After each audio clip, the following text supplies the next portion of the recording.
Welcome to Horrible Horror Podcast, the podcast where we watch the worst of the worst in horror movies. I'm your host, Mr. Marshall Hampton. With me, as always, is my co-host, my buddy, Mr. Aaron Southworth. Aaron, say hello. Hey, everybody. Aaron's full of it today. You are full of it. Jesus, you're like channeling The Rock or something. I don't know what that was, but I don't know. I figured I'd be... I don't know what I just decided, you know what, fuck, I just went with it halfway through this. I figured I'd be the yin to your yang.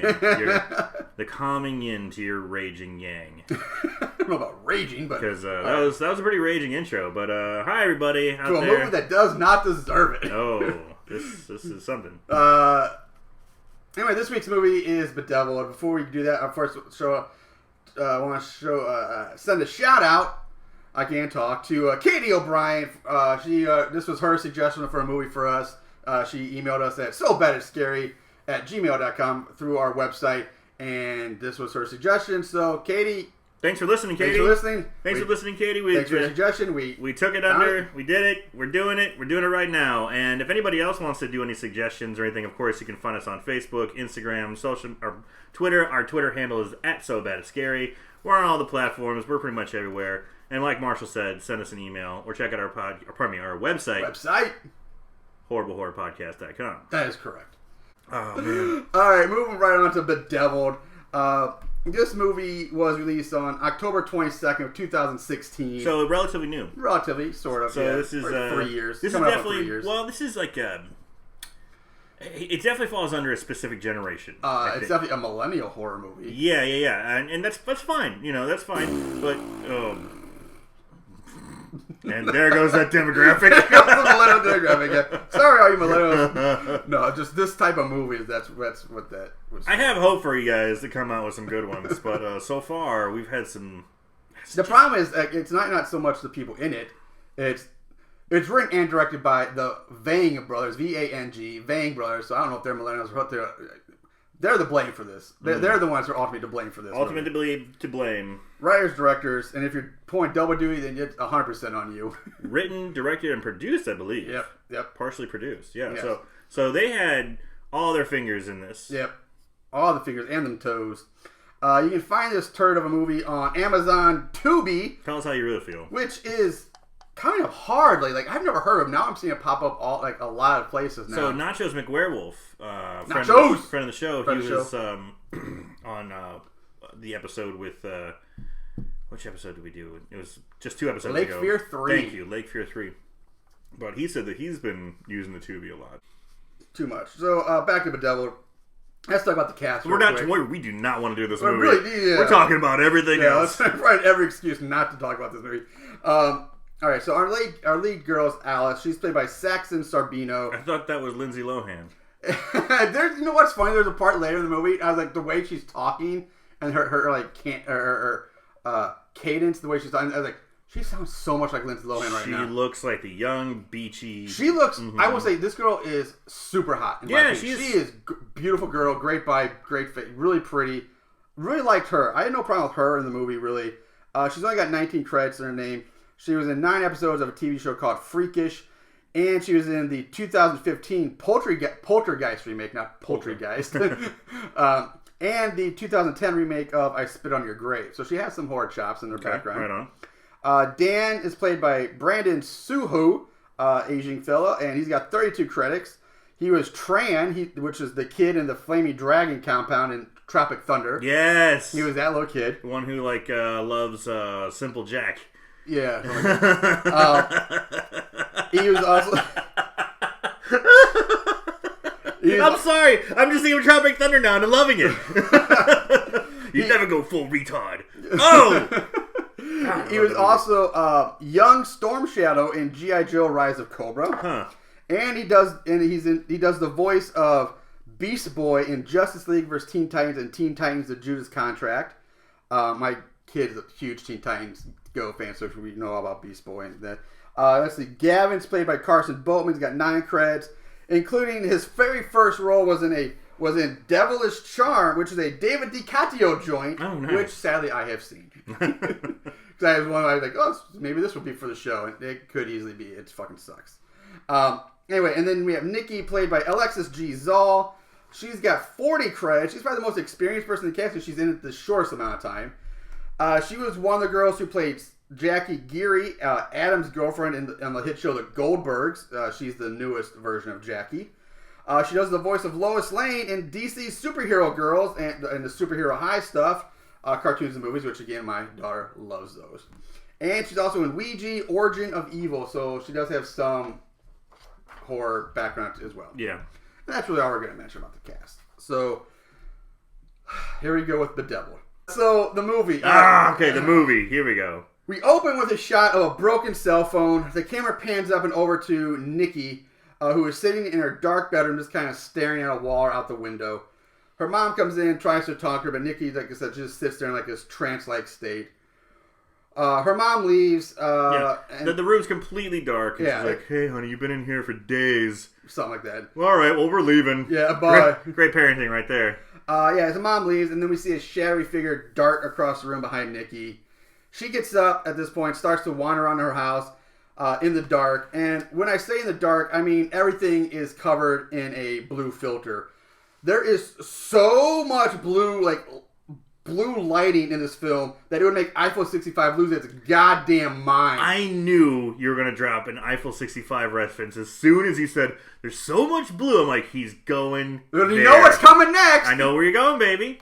And insert Eiffel 65. I'm blue, I've been deed, I've been died, I've been deed, I've been died, I've been deed, I've been died, I've been deed, I've been died, I've been deed, I've been died, I've been deed, I've been died, I've been deed, I've been died.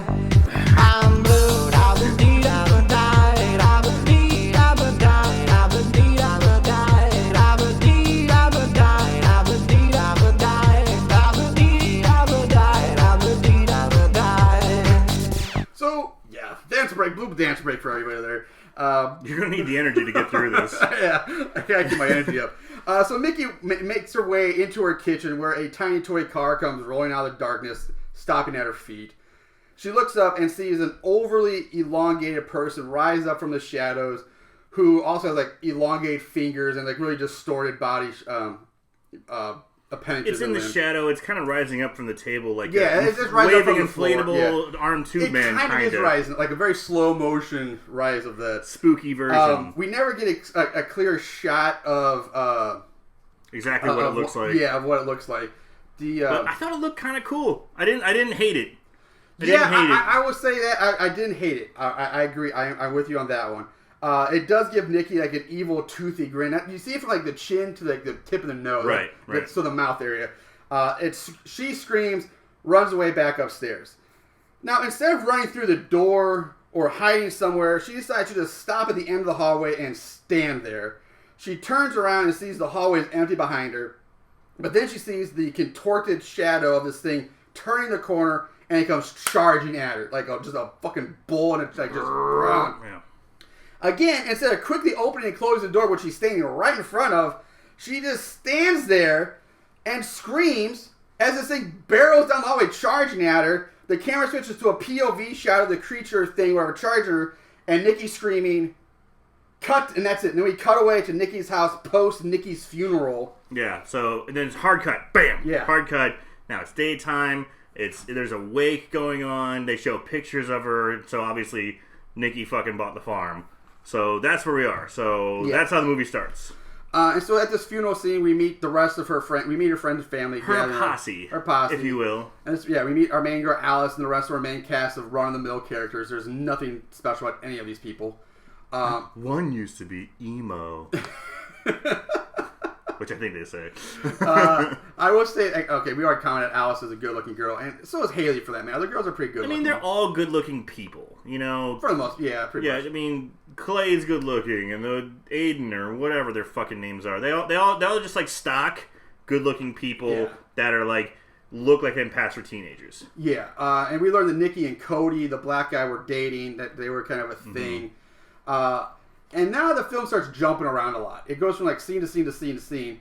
And so we're just jumping to the group seen around some bar now or restaurant, even though they're like high school kids. Well, but they're in a bar. And I kind of thought about that too. I was like, what the fuck? But at the same time, they have no. Lots of times in small towns, bar restaurants. Yeah, you know, it's a bar restaurant. They're just around talking about Nikki. Like, but the scene, it's not really talking about because it's over so fast. Like, what's the point? It's like a 5-second, 10-second scene. Like, it's really short and like just. Yeah, they're basically they're trying to build substance, I believe, to the characters. Talking about how Nikki was so cool, blah blah blah. Now, the only thing that I'm going to mention about this scene that you could possibly take away is that they put all their phones in the middle of the table, right? And one of her phones jingles, and the girl. And not our main character, but the other one. I never remember their fucking names. Haley. Haley grabs her phone. They all go, first one to touch their phone has to pay for the bill. Yeah. And so they kind of joke about that. So right off the bat, they're kind of already leaning towards a big theme of the movie, which is reliance on technology and reliance on your phone. It's not even technology. It's cell phones. Yeah. It's our addiction to cell phones. It's a millennial's addiction to cell phones. Not even technology. You're right. Okay, it's just cell phones. Cell phones, yes. We cut to Gavin walking Alice home. They kiss. So now, so Gavin and Alice are a thing now. He leaves. In the kitchen, Alice finds dinner that was left for her on the counter from her mom. And then her cell phone beeps, and she notices that she has an invitation from Nikki to download and use an app called Mr. Bedeviled.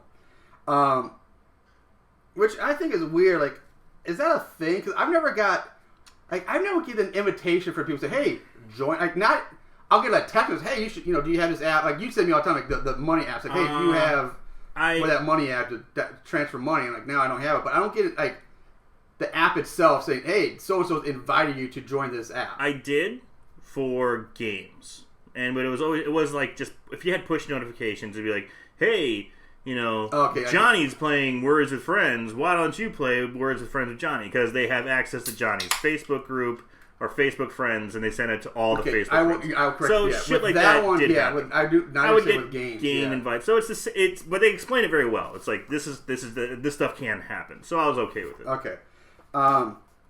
So anyway, at the same time, she gets a quick call from Cody, who says he also got the same app invite. So of course Alice downloads the app, and right off the bat, Cody's kind of our tech guy. Yeah, he's the kind of a tech nerd. He's like, I don't know. He knows about how to get it. I don't think I've ever heard the term firmware more in my life until this fucking movie. Yeah, they love to throw around we're throwing around the term firmware. So yeah, Alice downloads the app, and it's basically a Siri app. It's a Siri Alexa app. Interactive AI app. Yeah, And so we see the graphic for the app is like a silhouette of a man wearing a red bow tie against a blue background. That's kind of like a modern day, hey Jeeves. If anybody remembers that search engine. He's hipster Dude, Hey Jeeves was basically... Ask Jeeves. Ask Jeeves. And you would ask Jeeves, and then Jeeves would go to Google and be like, type in the question to Google. What a fucking ripoff. Lazy fucking butler. What? He's the middleman for Google. What a dick. And they wonder why he wasn't around very long. Anybody out there actually remember Ask Jeeves? That, some younger listeners might not even know what the hell that is. It was a very short-lived search engine. Back in like early 2000s, I think. Yeah, Netscape is way better. Yeah. Remember Netscape before that. Anyway, we really don't want to talk about this movie. Netscape or was it? Netscape was a search engine, like Safari Netscape. Yes, Google Netscape was Netscape wasn't bad. Netscape wasn't too bad. But hey, Jeeves, Internet Explorer, yeah. Jeeves was like, I don't think it was actually a search engine. I think it was just like it was a search engine because Yahoo started off as a search engine also. Yeah. But then it still technically is, but it evolved also down to just like this media platform. Okay. But that's what Jeeves was trying to be. But it was so bad. Anyway, so Alice and Mr. Bedeviled, they talk a bit. He says his main function is to provide companionship for his users, among many other things. Alice gets a knock on her door, which seems to scare her. So instead of opening it, she runs and hides behind her bed in her bedroom upstairs. The bedroom door opens. She screams, but turns out it's just her mom coming home. Mom and Alice lie in bed talking. It's fucking boring. We're skipping it. Yeah. But there's still so much blue lighting, so that means blue dance break! I'm blue, I would need, I would die, I would need, I would die, I would need, I would die, I would need, I would die, I would need, I would die, I would need, I would die, I would need, I would die. So, the next morning, Alice wakes up, and while she's brushing her teeth... So, during that scene, I'm sorry, I wasn't paying attention because... I'm not paying attention to this movie.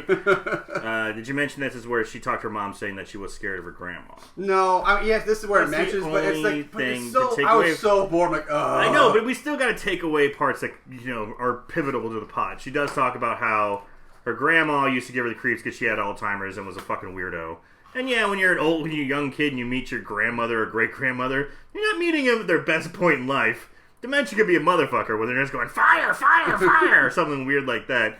And moaning, yeah, they can be creepy. So she just talks about how she's creeped out by grandma. That's all you need to take away from this scene. Yeah, okay. No, you're right. I probably should have said it. Otherwise. I know.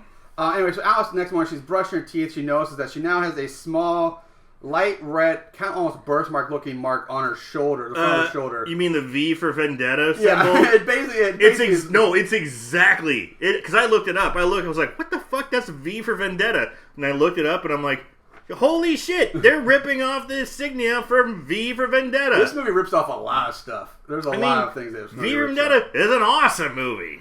The only difference is, I think, the placement of the circle is slightly different. It's a fucking ripoff. Yeah, it's a V within a circle, and it's also the logo for the Mr. Bedeviled app. That's what it boils down to. It's a logo for V for Vendetta. Yeah. But she has it on her front of her shoulder. Yeah, she's like, what the fuck? It's like burned into her skin almost. Yeah.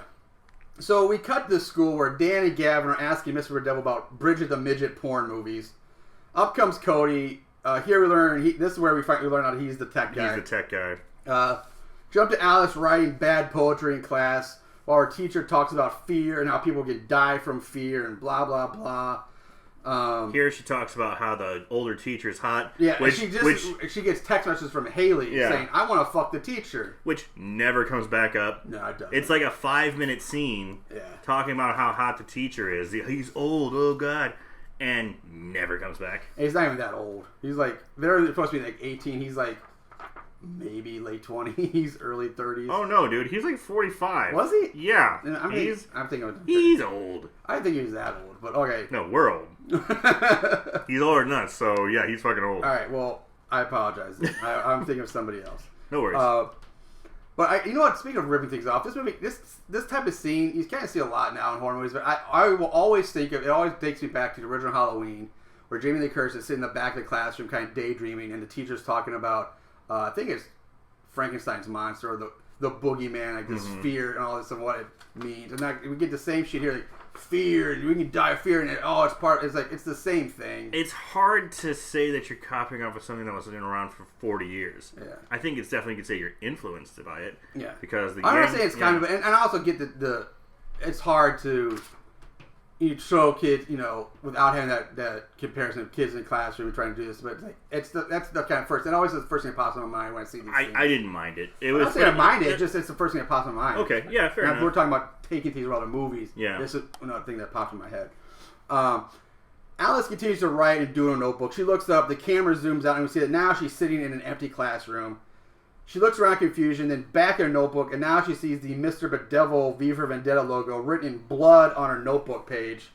She wakes back up in her normal class, freaked out. She just gets up, rushes out of the classroom. Haley follows her. They talk in a bathroom, and they hug it out. That's it. It doesn't fucking matter. Skipping ahead to Alice at home, she starts talking to Mr. Bedeviled again, which I'm gonna get into it later. If I start doing it now, I'll overdo it. So I got stuff later on this. Good self-control there, pal. He asked if she believes in ghosts. She said, no, I don't. So he's like, hey, use your phone to look around the room. So she pans her phone around, and that's when she sees this Mr. Bedeviled demon, Slender Man-like creature waving at her through the patio door. She screams, drops the phone, and when she looks back up, it's gone. So that's all. Just a jump scare here. We cut to our main group hanging out, talking about the app, and Alice telling them what she saw. No one believes her at this point and blames it on missing Nikki and being emotional over Nikki's death. So, again, say that's dime a dozen. Oh, no, see that shit all the time. Yeah. Now we go to our three main dudes in the locker room for some reason. I don't know why, because no one plays sports. I think they just got done playing pickup basketball. Maybe. That was the impression I got. But it's like this... But you don't play pickup basketball in school. I have no problem with this scene. I'm not saying I probably just... Anyway. We find out that Dan and Haley are kind of a thing as well, like I said. but they're taking it slow. Dan and Cody leave. Gavin finds that he too now has a red mark on him as well. He has the V for Vendetta tattoo as well. Then Mr. Bedeviled starts talking to him. At this point, they should start thinking that something's up with this app and that something is not right, but they don't. Seriously, Siri? Because they was like, it's like a Siri app. They said, Siri only talks to you when you speak to it. Correct. Siri never just starts talking to you on its own. Hey, buddy, how's it going? And never does she go into much detail about the environment that you're standing in, nor know as many details about you as this app does. But people are like, whatever, that's fine. I don't try to penalize it too much for that, because that's the whole premise. It's the haunted app. So but it's like, people it just makes it look so stupid. It's like, something's up. Maybe you should start picking this up faster. Maybe because it's a dumb premise. Maybe you're right. I mean, we're getting off the phone. We're talking about a haunted app on your phone. Yeah, you're right. You're right. You are correct, sir. So Mr. Bedeviled and Gavin start talking about horror movies and Alice. Then Bedeviled talks about how he scared Alice last night. Again, maybe something's up here at this point. Gavin thinks this is a prank, gets pissed off, and says to Mr. Bedeviled that he's going to kick who's ever ass on the other side of this app. I'm going to kick his ass. Such a young, brash American thing to say. Yep, exactly. I'm going to kick your ass. Kick your ass, motherfucker. Hearing this in the background, on the Bedeviled, it goes from blue to red. He says, I'm going to kick your ass, Mr. Bedeviled. And so the background goes from blue to red now. The voice starts getting distorted. And it says something like, oh yeah, well, let's see how tough you are. And then Gavin starts to hear... I do like Mr. Bedeviled, like, all right, call his bluff. He hears sounds of people fucking come from nearby. Like that's supposed to be scary. Like, it's like this moaning sound. It's like, I'm like, that's not scary. That's like, oh shit, someone's getting it on. But it ties into what happened earlier when we showed the three guys sitting around in the room looking at the computer. That's when you found out Cody's the tech guy. Yeah. There's a scene where... there's looking at a computer screen. Looking at a computer screen. That was confusing to me too, by the way, because what they're looking at is on the computer screen is like a black and white spiral spinning circle, like one of those like hypnotized things. Right. And I remember this was a big thing, like again, early mid 2000s, like stare at the screen, wait to the end, and then look at your hand or look away or something like that. But you just keep staring at it, like okay, I'm bored, and all of a sudden a demon face just pops up, screaming, "Rah!" And you're like, oh god, that's a jump scare thing. But the weird thing about this is like, during this whole time, it's just this black and white spiral circle, spiral. But then you have Gavin's looking at the computer, and then in the background behind him on the sofa is Cody on a phone, and you hear, you hear sex. I'm like, oh, okay, Gavin's watching porn on the phone while because Cody's watching porn while he's watching the spinning screen, and there's sex noises. It's like, where are the sex noises coming from? Exactly. Like, but the sex noises, it's the same sex noises. I get that, but it's not scary. And to try to relate that to this is a stretch, because... I knew exactly what it was. I was like, oh, well, now that scary face person is going to pop up now. But, I made the association right away.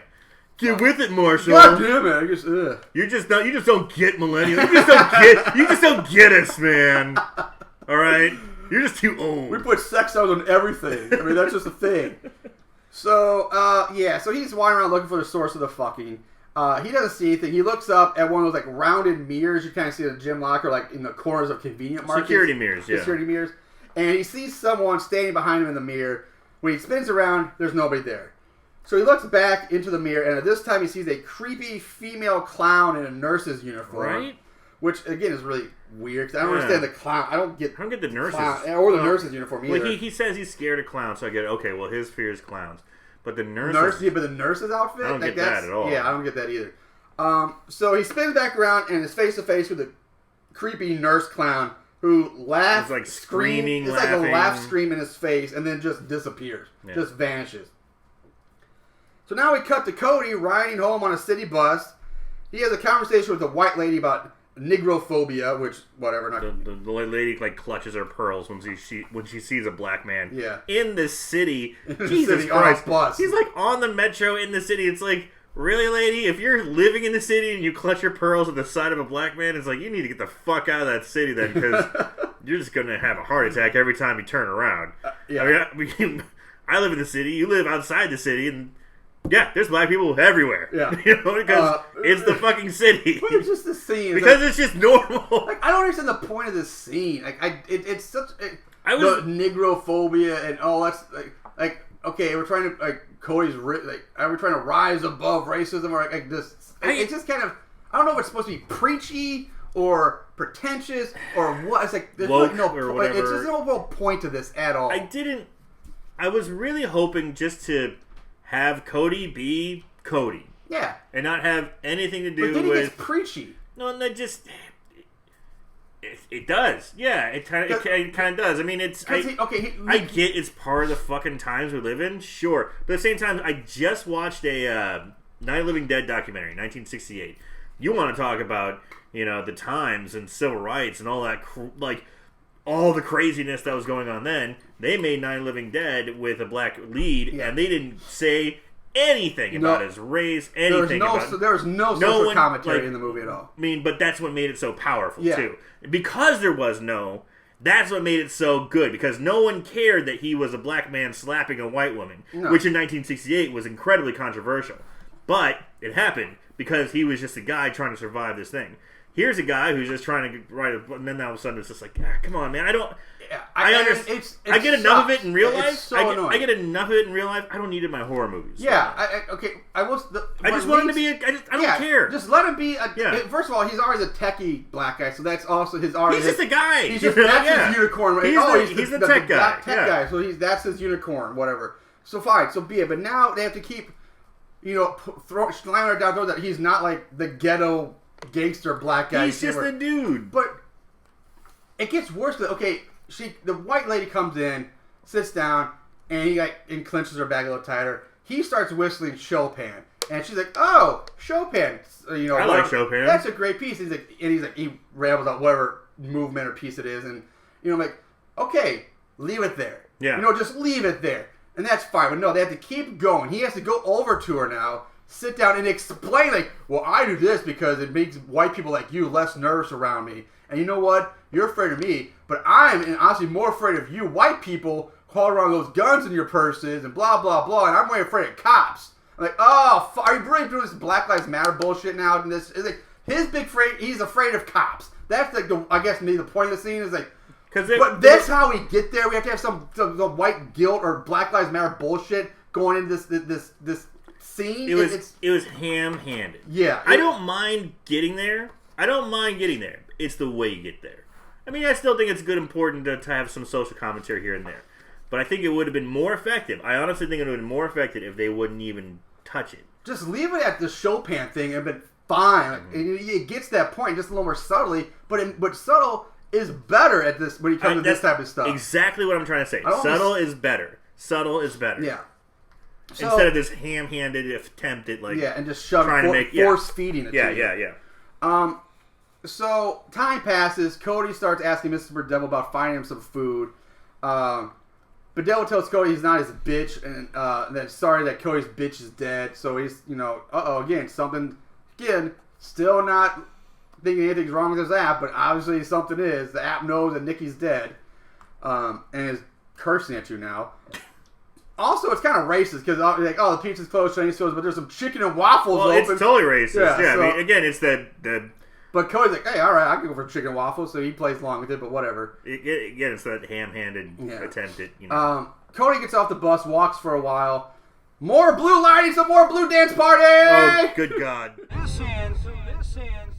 I'm blue, I've been deed, I've been died, I've been deed, I've been died, I've been deed, I've been died, I've been deed, I've been died, I've been deed, I've been died, I've been deed, I've been died, I've been deed, I've been died. So at one point he spots someone standing he's going on an underpass or something, and there's some steps leading back up. So he sees someone on the steps, but you don't even see them from the waist down. Yeah. Because the top half's out of view. I know you kind of harp on the details sometimes more than I do, but this was a detail that I thought was weird. He takes a bus. Yeah. To a car garage. Yeah. And then where's he supposed to go from there? Yeah, I was really confused. I was really confused as where he was going to. He gets off the bus, he walks outside for a while, and then he's going under, like I said, some kind of underpass, which basically ends up leading to a parking garage. just makes me like, yeah, where the fuck is he going? It's like, how far does this guy live away from his school? And why is he going, if he's going through a parking garage, does he have a car parked there? If he has a car, why is he taking the bus? Yeah. Like, it's really confusing. Like, what the fuck's he doing here? This whole thing around Clay, everything is just... Cody, pardon me, is just so... You got Clay from Pool Party Massacre on your mind. He is my... spirit animal. Spirit party animal. Yes, he is. Anyway, Cody, yes, I agree. It was why just the fuck is he in this parking garage? I didn't understand why he's there. Yeah, and there's no point to it.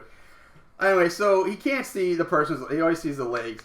The mystery person lowers its arms into view, and we see that it has the giant elongated, like, demon fingers. The arms are kind of growing, and again, not bad. Not bad. Look, it's definitely got some creepy vibes to it. Yes. At this point, the creature starts to come down the steps towards Cody, who turns and runs. He ends up running through an empty parking garage, which is also weird because I've never seen a parking garage completely empty. Completely empty. Not a single car in sight. We don't know it at the time, but they're in L.A. Yeah. They're in L-fucking-A. There's no way a parking garage would be completely empty at any given time in LA. I mean, just completely... Like, we're talking... He runs up several floors. I will say it's the best lit parking garage I've ever seen. Incredibly well lit. And he's incredibly fast, and he goes from, like, the garage or street level entry all the way to, like, the third floor in lickety split time. And again, no cars. No cars. None whatsoever. In L-fucking-A!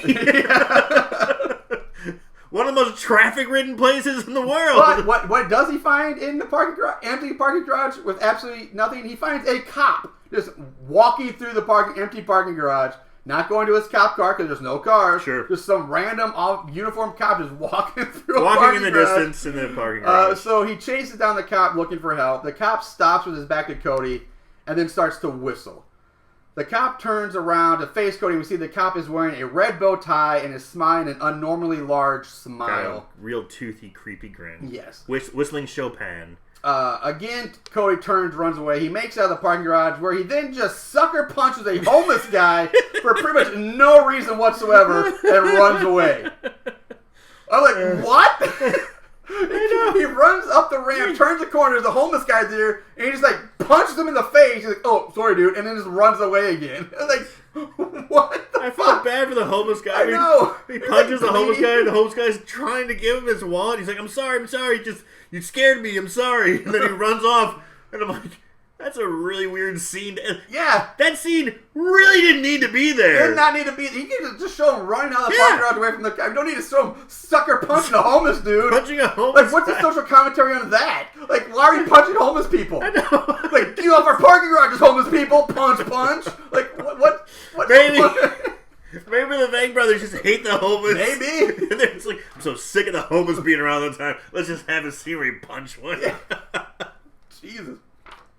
So, we cut to Alice. She's crying while doing yoga, which is odd. That's some intense yoga. That is some intense yoga. That's some DDP yoga intensity right there. That's some deep cut yoga right there. We're gonna stretch your soul. So while she's stretching out her neck, she's looking from side to side, and on one of her head turns, she sees Bedeviled Slenderman demon thing, which disappears after she screams and falls back onto the couch. Her phone then starts laughing at her. She drops her phone, and that's when the lights go out. Gotcha, bitch! Alice grabs a fire poker, starts to slowly make her way through her blue lit house, blue dance party. Jeez.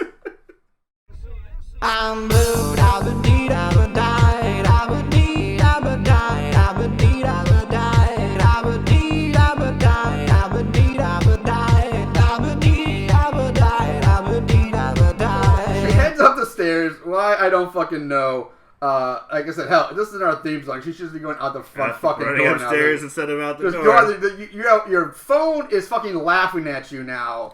Leave the phone and run, bitch. The lights just went off, and you're going upstairs. Just go out the fucking door and leave. But upstairs, she finds her dead grandmother rocking in a rocking chair. So dead grandma ghost leans towards Alice, smiling, and then lunges at Alice while screaming like, "Ah!" All creepy, yeah. Alice holds up the poker to defend herself. Dead grandma ghost tackles Alice to the floor. They struggle a bit. Grandma Ghost starts choking Alice by pushing down on the poker, which is like against Alice's neck. Alice gets like a burst of energy, screams, pushes back against her ghost grandmother, and then just disappears. Just Poof. Vanishes. Gone. Not even a poof. Yeah, Not even just- it's just there, and then it's not gone. hard It's cut just gone. Hard cut gone. Alice sits up, looks around, and now sees the Bedeviled demon Slenderman thing, which also just seems to then just disappear too. We cut to Haley at the school's theater practicing her lines for some play in front of Dan. She's actually reciting lines from Shakespeare's Macbeth here. Poorly, might I add. Dan gets a call. Oh, Shakespeare is not easy. But Dan gets a call on his cell phone and tells Haley that something happened to Cody. So now we jump to the whole group sitting around a pool talking about what's been happening to all of them. This is where they all kind of chime in. And that whatever And the app is... and whatever this thing is seems to know its deepest fears. And Dan's like, oh, this must be a prank. Cody holds up his hand and it's all wrapped up in a bandage, saying, "This ain't a prank." Yeah, because you punched a homeless guy. Like, wait, hold on a second, Cody. You hurt your hand. Your hurt hand is not from any demon attack or any prank or anything going wrong or attacking you or hurting you. It's from you punching a fucking homeless man for no reason. It's from you being bad at punching. Yeah, and for being an asshole. Yeah. You punched a helpless homeless dude for no reason. That's on you, Cody. You got a boxer fracture. Come on, grow up a little bit. So, it's from when you punch with your. You should be leading with your two knuckles, or sometimes just as flat as possible on your fist. And if you punch sloppy and you're leading with like your ring knuckle and your pinky knuckle, and you hit on that end, it often will break the bone on the far end. Huh. There, it's called a boxer's fracture. Well, it didn't look like his arm was fractured. It just has his hand wrapped, not his whole arm. But I don't know. No. Anyway, I thought it was just bruised. I didn't think it was even broken, but. Anyway, little educational moment there for you. Boxer's fracture. And Aaron, brought to you by Aaron for once this week. Yeah, nice. Look out. Allison suggests that Nikki was killed by this app. Cody chimes in, saying that maybe all their dependence on technology is manifesting their darkest fears. And I just point in my notes, I just went, what? Like, huh? Like, okay, as an audience member, we get what the premise is, but if you have these characters... The leap is pretty big. Like, yeah, like, how do you make that fucking leap? What rational person would be sitting there going, oh, the technology is alive and is feeding on our fears. It's coming to get... Like, who makes that jump? It's taking the audience by the hand and leading him if they already haven't got to that point. Yeah. I'm sorry, I don't know exactly how to explain it. That's exactly, I just said it. The movie's taking you audience member by the hand. It's already reaching the point that you should have already gotten to. You should have already known, the technology is going to creep on him and And I'm already thinking to myself, okay, it's probably going to be some demon and this and that, But if you haven't got that point, they're going to help you. Yes. So it's so close to breaking the fourth wall. It's pretty bad. They should just look at the camera like, is everybody on the same page? Wink, wink. Yeah. Okay, here we go. It's like, God, you know what it's like? It's like that fucking, it's like one of these kids' cartoons my daughter watches, like Mickey's Playhouse or Clubhouse. It's like Mickey or something like, hey, can you help us find the tree? Or Dora the Explorer. And they look at the screen, they wait and pause for like the kid to answer and go, yay! Or, did you find the tree? Like, you did it! There it is! Yeah, it's basically what this thing is doing right now. For adults. Yeah. It's bad. Alice goes on to say that this all started when they got the app invite from Nikki's phone, so that's where she's going to start looking. So Alice and Haley, they leave. Once they're alone, Haley then confronts Alice about her feelings about Nikki and how maybe Alice is reading too much into all this or some bullshit. I don't really know about this or care at this point what's going on. Doesn't matter because it never comes back up. It doesn't come back up. It just makes Haley seem really butthurt and like over that because Alice and Nikki were barely closer friends than Alice and Haley or something. I don't know. Doesn't fucking matter. Next, we jump to Haley, bent over her bed, getting pounded from behind while reciting lines from Shakespeare's Romeo and Juliet. Atta girl. While a propped-up cell phone records all of it. Afterwards, she tells Dan to delete the video. But when Mr. Bedeviled chimes in, talking about, hey, amateur porn videos do really well. It's great. And they fucking ignore it. They're just like, that's weird. Yeah. So, if you hear that, that's Aaron rooting around her beer cooler. Sorry, I'm looking for natty lights on the bottom. They're the coldest. Dan ends up talking about how he's afraid of this picture of an old lady in his house. He tells Haley the story about some old lady which had something to do with a child and a well or like some his crap. great aunt or something like that. I don't even know. I didn't even know who it was. I didn't even know if it was a family member at all. I think it's supposed to be a family member, because why would you have a photo of a random woman from the village you came from? I don't know. I don't know this movie. Haley then tells Dan that she's afraid of this ugly teddy bear she was given as a kid. And she So, foreshadowing. Yeah, well, let's have to get all out there. Which, I don't remember how they got to this conversation. Like, they're laying in bed talking about their sex... the sex film they just made. They're in their their post-sex bliss. And they're like, and then all of a sudden, yeah. Exactly. They start talking about their deepest fears. I don't remember how that jump happened. Like, oh, we said sex. Hey, you should delete that sex video. Like, oh no, I'm gonna keep it. You know what's scary? Yeah. And they're like, hey, what are you afraid of? Like, what the fuck? Like, there's no lead into that. So yeah, Haley gets up, goes into the bathroom. Dan leaves. While she's sitting on the toilet taking selfies, because everyone knows that's the best time and place to take selfies is when you're sitting on the toilet. I love when she gets up and he's like, where are you going? Gonna go take a shit. That's what she says. She says, gonna go take a shit. And I'm like, yes! That's so hilarious. Girls take shits too! Yeah! But it's just funny because we were talking about that way back at Slumber Party Massacre. And you know, it just seemed like right before sex, like, where are you going? I'll be joking, like, gonna go take a shit. You know, joking around about it. She actually says the quiet part out loud. Well, you know what? Maybe they're ripping that's where they're taking it, because there's so many things from other horror movies that are in this, and maybe that's one of the small ones I missed, because maybe you're right. Maybe by some small chance that's a reference to Slumber Party Massacre. I don't think it is, because they didn't say that. Oh. I joked about it. Oh. I thought you were saying they said that in the movie. Okay. No, but in this movie, they actually say the quiet part out loud. Okay. Instead of saying something like, I'm going to go powder my nose, or I need to see the loo, or I need to go to the little girl's room. They're like, I'm going to take a shit, bro. So, like I said, she's sitting on the toilet taking selfies. Yeah, she's... Well, shitty, because that's awesome. She's that type of girl that calls you bro. Taking shits and taking selfies while taking... But she's also into Shakespeare.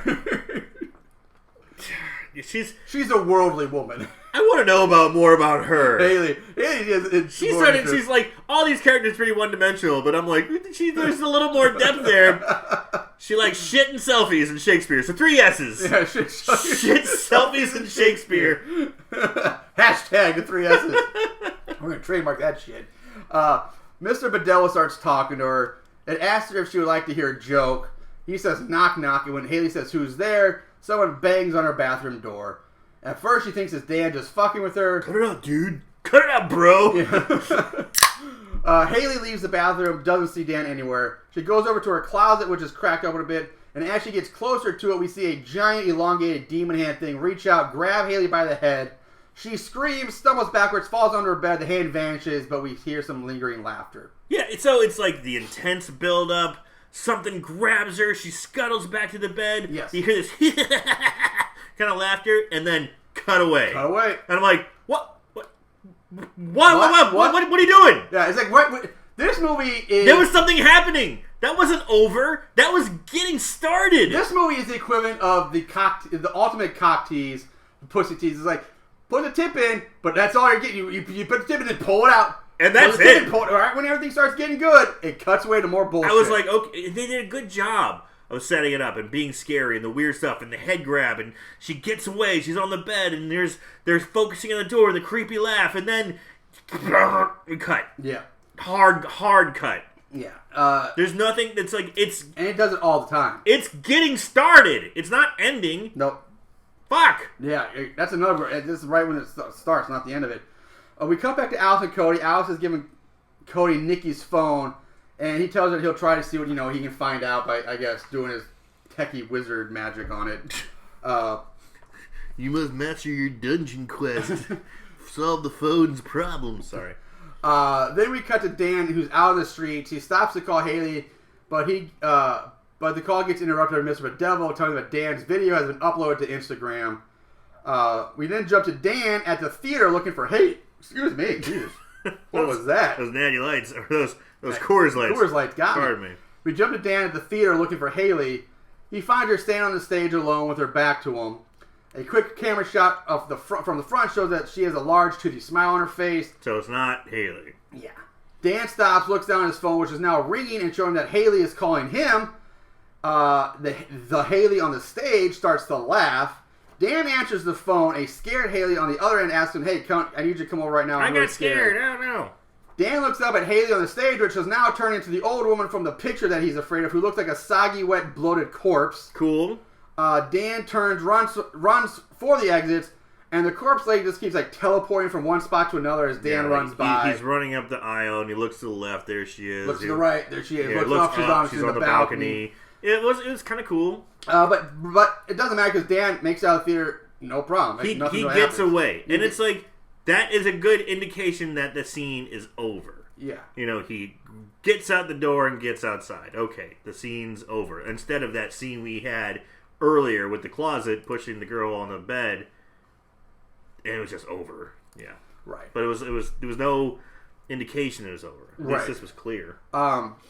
So we cut to the group. They're all together again. Cody tells him that he has managed to what he has managed to learn about the Mr. Bedeviled app. And this is where I'm going to play our first audio clip because I'm not writing out all this technical bullshit that he's spouting off, and I just didn't care enough at this point to do it. So I just recorded the clip of him explaining what he's figured out about the app. So follow along and try to figure this out. All right, here's what I got, guys. The app keeps a log of everyone it infects. Names, emails, IP addresses, phone numbers, everything. See, I can see everything is all there. I just can't decrypt all of it. Well, whoever created it had to have a server, right? No, it's decentralized. Like BitTorrent or a virus, the app itself is the server. And I can't decrypt all of it because it keeps changing its private key. I've never seen anything like it. I was running background checks on all the phone numbers and IP addresses when it encrypted again. But look at what I got. So all of these people downloaded the app. And the list goes on. What I want to know is how the hell can an app make us hallucinate? We're not hallucinating. This thing feeds on our fear. It wants us to be afraid. I left my phone at the theater last night, found it back on my desk in the morning. I tried deleting it. Well, we can start with the person who passed it on to Nikki. The IP has him registered at this address. That's about 30 miles from here. Thanks, gang. Yeah, so did you get all that? Thanks, Scoobies. Thanks, Scoobies. Because it didn't make any sense to you because either way, it's bullshit that we're fed, in my opinion. It doesn't fucking matter. I guess it's supposed to matter, but I just didn't I'm not care. tech enough to know that it works, but I'm like, okay, fine. I've seen enough like bullshit CSI TV shows. I'm like, whatever. Just get us there. We don't care. Just get us there. So at this point, Gavin says, "Screw this," throws his phone down, stomps the shit out of it. The screen breaks, and we hear what sounds like cries of pain as the screen flashes. Yeah, the Bedeviled is going, and it's like those color bars you see on TVs, and then the Mr. Bedeviled app logo. And then the cries of pain are replaced with laughter, and the phone magically fixes itself, goes back to factory defaults, I guess. Factory, off the brand new. Those Samsung phones can take a beating. Yeah. Because we talked about product placement in the last couple of podcasts, at least 2 or 3 of our podcasts. Samsung is heavily featured in this one. Yeah, it was like this. It was like this phone might have been made by Timex. They keep it licking and keep on ticking. Keep on ticking. Later that night, Gavin's lounging around on his bed, and he gets a call from Alice, who tells him that she needs him to come over. And okay, at this point, this is where I said earlier I wasn't going to start earlier, but I'm starting now, and you'll probably get some more of it. But at this point in my notes, I'm like, I'm sorry, but I would think that after all this shit that's been happening, and after them watching a cell phone cry in pain, laugh, and magically fix itself, and everything, the app's killing people. But these fucking dum-dums would just stop using their phones. But no, they keep using them, and I don't. That's what blows my mind. Like if they're saying like, "Oh my God, this app's killing us," and the phone, it's in their phones, and I broke my phone, and we saw it magically fix itself. Stop using your fucking phones. Just stop. But they never do. Ever. They don't. That's pretty stupid. I agree. Use a landline. One thing also I don't like either is they saw the phone get stomped, the laughing, the maniacal, that's like, okay, yep, we're all on board. Yep. This is an evil app going to kill us. And they're like, bye! Yeah, like, let's all separate. Yeah, not safety in numbers. We should stick together. I get they're high school students, but I mean, there's safety in numbers. Yeah. The boys should stay together, the girls should stay together. At the worst. At the least. At the least. Instead of all of them staying together in some way, shape, or form. Because guess what? There's no fucking parents in the movie. There really aren't. You see, like, Nikki's mom in the background once. Yeah. And then, Alice's mom leaves a note saying, eat this leftover sloppy spaghetti. I'm going out and getting some. Yeah. The parents are nowhere to be seen. Nowhere to be seen. So why the fuck not? Let's just put them all together.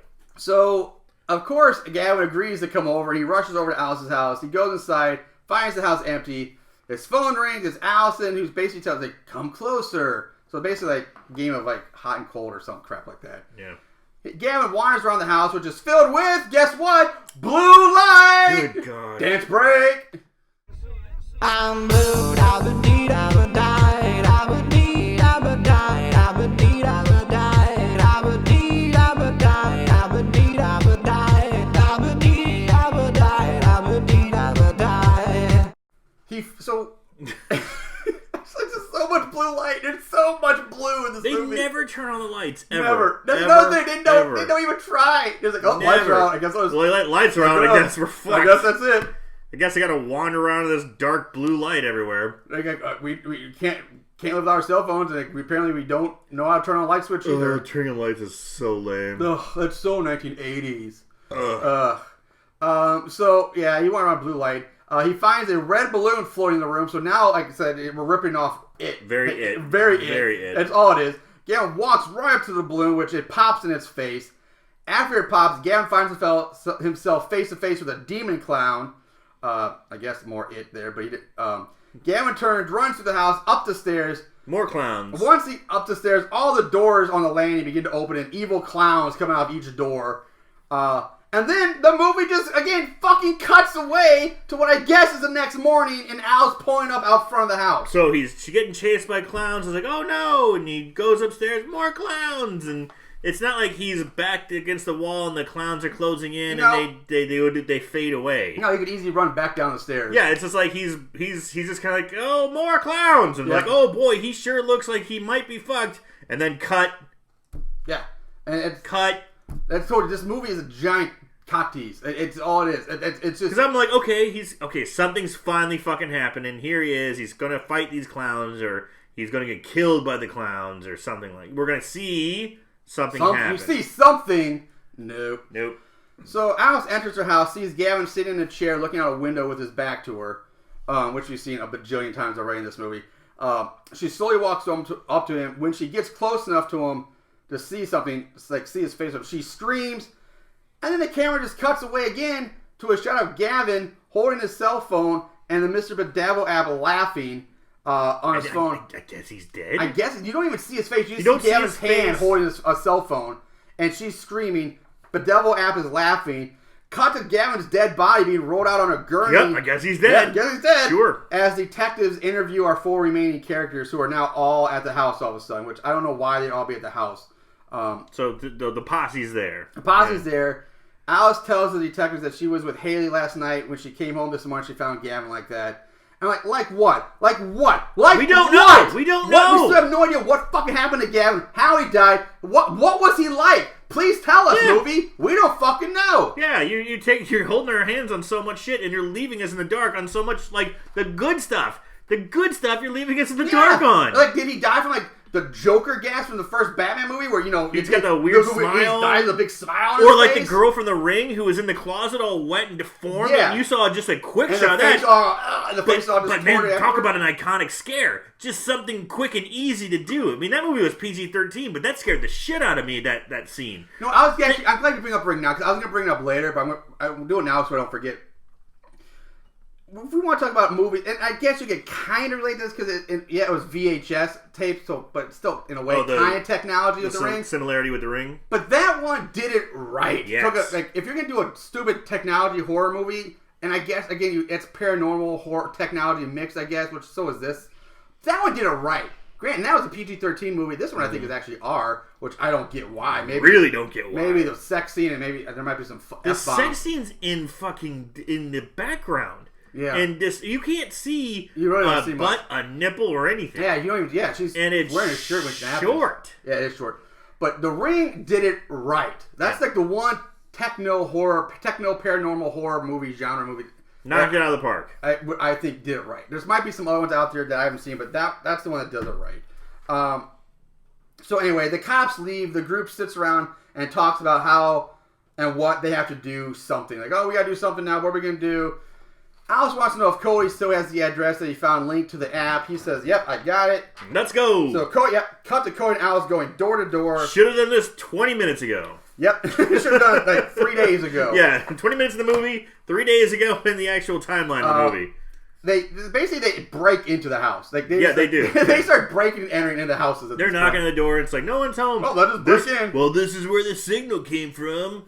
More tech, blah, blah, blah. Okay, so they just break in. They don't explain. Like, I don't know how the fuck you would track it. Like, I just don't care. Without having, like law enforcement level technology forensics, like to track down. Like, I don't know how a high school kid on his fucking laptop is going to track down IP addresses at certain addresses. Again, I don't care because he's the quote unquote tech guy. So I'm like, cool, tech guy, fine. Whatever. Tech guy got us there. Just get me there. So the two of them snoop around this house, find it very empty.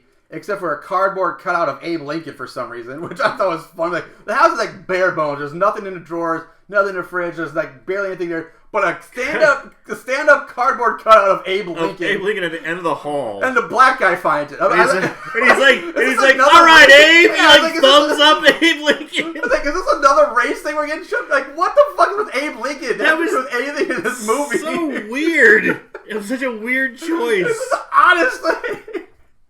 Abe Lincoln? Is this guy really into history or Civil War? Like, a friend of ours had a Marilyn Monroe cutout out of a gag. It was just stupid, and she was just, like, showed up here and there. It was kind of funny. Did we steal it, too? Yeah. we stole it, put it in the I think they still have it. Yeah. I remember we put it at the end of the hallway of the old apartment. We would, like, decorate it with stupid shit. Anyway, yeah, Abe Lincoln, I don't get it. Don't know why. Fine. But then, thanks to some mail they find lying around, they find out whose house it actually belongs to, which Cody just so happens to be a man that was a substitute teacher for one of Cody's classes. Doesn't matter. Cody says was a pseudoscience nut. What the fuck that means? It doesn't matter. Because it never comes back again. Nope. Still doesn't matter. So the two of them head into the garage. In the garage, they find a body sitting in a chair covered with a bloody sheet with a video camera set up pointing at the body. They also find a voice recording. It's creepy looking. It is creepy looking. It's well shot. It's well done. It is creepy looking. It creates a creepy vibe. I will give you that. The man in the recording says that he'll be using digital technology.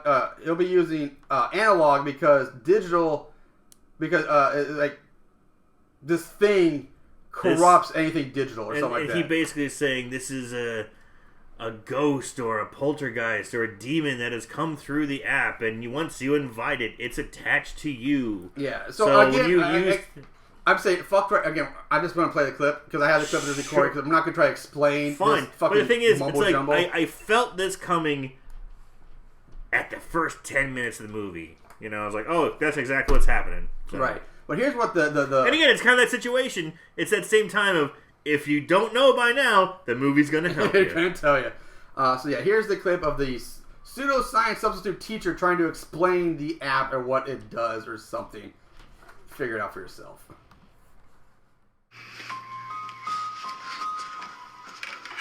August 23rd. By the way, I'll be using analog. This thing seems to corrupt anything digital. Now, this Mr. Bedeviled is a paranormal entity, much like a ghost, demon, or poltergeist. You see, they and us are all made up of energy, which is why EMF recorders, EVP meters, infrared cameras, they can detect their presence. Now, our technology is a two-way street. we can discover them with it, but they can also use it against us. Now, I have come to conclude that it is not the app itself, but uses it as a gateway into our dimension. It's like inviting a spirit through a Ouija board. Once you download the app, you will curse, and it will not stop until it's So as you heard, the audio clip at the end, it starts to distort at the end of it, and as soon as it says, the victim is dead or something like that, the body under the sheet, shifts. like, the head on it kind of drops down a bit, and then Alice screams really loud. They get the fuck out of there. Yeah, and that's it. And that's basically it. We cut to Dan entering the police station where he wants to report 2 murders. He tries to explain to the cop at the front desk that this app is killing people. The desk cop doesn't believe him, and rightfully so. He goes on to say, What are you kids on these days? And then starts writing off a list of various drugs. I love it. I was like, I want to hang out with this cop. What are you on? Goofballs, poppers, cocaine, skunk, dunk, monk, Scallywaggers and skippity dobs. Yeah, he just starts making up words. And I'm like, I like the way this guy thinks. But then you see while he's writing, this cop's writing through his list of drugs, we see the cop's also drawing on a notepad, and he's drawing like the V for Vendetta symbol. Yeah, the Bedeviled logo. Oh, and also from out of the blue, which they don't explain how this happened. Like, I don't know how in real life this would even happen, but just poof, he's got the red poof, bow tie. He's wearing a red bow tie because it doesn't just manifest. He's not there at first. Dan's looking right at this guy the whole time, and then it cuts away to the pet, and then cuts back to the cop. He's wearing a red bow tie. So I'm thinking, how does that happen? Does this thing how does it magically just appear out of nowhere? Does it slowly fade into existence? Like, yeah. How is Dan seeing does this it grow red like? Does it grow like a flower? Yeah, does it bloom out from his bloom collar? out.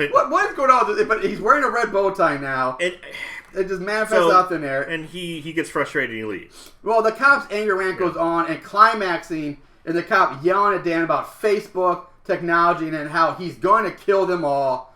Dan flees the police station as the cop laughs. And this, I didn't mind the scene, but it should have been Cody who did this. It should have been Cody who went to the police because he has a fear of police, right? You could also argue he has a fear of police, so he wouldn't go to the police. But he's still going to the police for help. But it just would have made more sense. Well, and there was a scene where they were all together that I think they were talking about. No, they can't go to the police because they're not going to believe us. Because Dan's like, we need to go to the cops. And they're like, no one's going to believe us. We don't have any evidence yet. I still think it would have held more weight. Yeah. Anyway. So we cut to our 4 main characters having a 4-way conference call on FaceTime or Skype. And again, either way, these dumb fucks still using their fucking phones after all this. Sure. Still using them. At this point, I'm like, these idiots deserve what they're getting. At this point, you fucking deserve it. You're just fucking morons. They're all talking about what they should do next. And I have an idea. Get rid of your cell phones. How about that for an idea? Problem solved. Or at least, maybe not solved, but you haven't tried it. Let's troubleshoot a little bit, shall we? And even when Dan said I left in the theater and it showed on my desk, and I was like, you know what? If it shows up, don't use it. Don't use it. Just ignore it. Yeah. Just stop using it. After the call, we go to Haley alone, and guess what? Another blue lit house. Oh God. I'm blue, I've been deed, I've been died, I've been deed, I've been died, I've been deed, I've been died, I've been deed, I've been died, I've been deed, I've been died, I've been deed, I've been died, I've been deed, I've been died. So she arms herself with a kitchen knife and slowly makes her way to a kid's room, which is weird because whose fucking room is this? And I guess is she supposed to have a younger sibling now we've never seen? And again, I want to comment really quick. These homes are gorgeous. Yeah, they're definitely high end, suburb, super rich area. All of LA these kids are living in gorgeous homes. Yes. And again, we talked about it. Except for Cody, maybe. Because we don't know. He's going to bust us through parking garages. No idea where Cody lives. But Jesus Christ, these houses are gorgeous and beautiful, and there's no parents ever around. No parents anywhere. And yeah, but like I said, this one apparently has a kid's room in it, where we see a rocking horse rocking by itself. She rushes out of the room, and this is when the laughter starts. A lamp breaks on the floor, and we see a shadowy figure darting around in the shadows. Haley runs upstairs, finds herself staring at the ugly, raggedy teddy bear that she was so afraid of as a kid, only now the teddy bear is alive and laughing at her. The teddy bear charges at Haley with his arms stretched out. Haley rushes into the bedroom and calls down her cell phone. Now, I get that seeing a creepy stuffed toy come to life would be a bit shocking and a little scary. Sure. I get that, but come on, it's still just a stuffed fucking animal. Haley could easily just punt this thing, send it flying, or better yet, she's holding a giant fucking kitchen knife, stab the shit out of this thing, or rip out all its stuffing or something. Why are you gonna arm yourself with a knife and then not use it? Like, I have a knife, but I'm just gonna... Last resort, baby. Last resort. I got no problem with it. It's a fucking teddy bear! It's still scary. I got no problem with it. She's like a 98-pound woman. Girl, really. And it's like a 3-pound teddy bear. Still. Fine. I will probably hide from it. Come on. As she begs Dan to come help her, the call is taken over by Mr. Bedeviled, who calls her a whore. She tosses the phone down, and that's when the door opens up, and standing backlit and more, guess what? Blue light. I'm not. Don't do it. Don't do it. Okay, not this time. But backlit more blue light is Mr. Bedeviled, Slenderman, demon thing staying there. Still looking creepy as hell. Then ripping a page out of Five Nights at Freddy's playbook, the stuffed teddy bear pops up right in front of the camera lens. Blackout. You're looking at me weird. Not scary. Not real scary. Like, I'm like, okay, there he is. And then you're right. He pops right up in the screen. But it was like, it just looked kind of hokey. Yeah. But at least Five Nights at Freddy's, it pops up and it's like wiggling all crazy and weird. Yeah. Yeah, like it just popped up and it was static. It was like, hello. It was just like holding still. It's like, it was more like, hi! You might go, huh. At least the Five Nights at Freddy, it's like, it has a creepiness to it. Yeah. I agree. So now I think the movie goes back in time here because we cut to Dan running down the sidewalk and we clearly see that it's still light out. Even the last scene we saw with Haley, night had fallen. Nighttime. So I don't know what's fucking going on now. And was he running to go save her? Or was he just out for a jog? Because he looks like he's out for a jog and he kicks some debris and he's like, oh, darn. But then like if he's supposed to go help Haley, he just comes to a stop and I guess he decides... Maybe he heard it all on the phone. He's like, oh. She's dead. That bitch is dead. Go get a gelato or something. I'm gonna go back home. Like I don't know. Like I got homework. He just stops and goes. It doesn't make any sense. It doesn't make any sense at all. Because now we just cut to Dan back in his house, looking at the picture of the old Japanese lady that he's so afraid of. Ooh, but this lighting is green.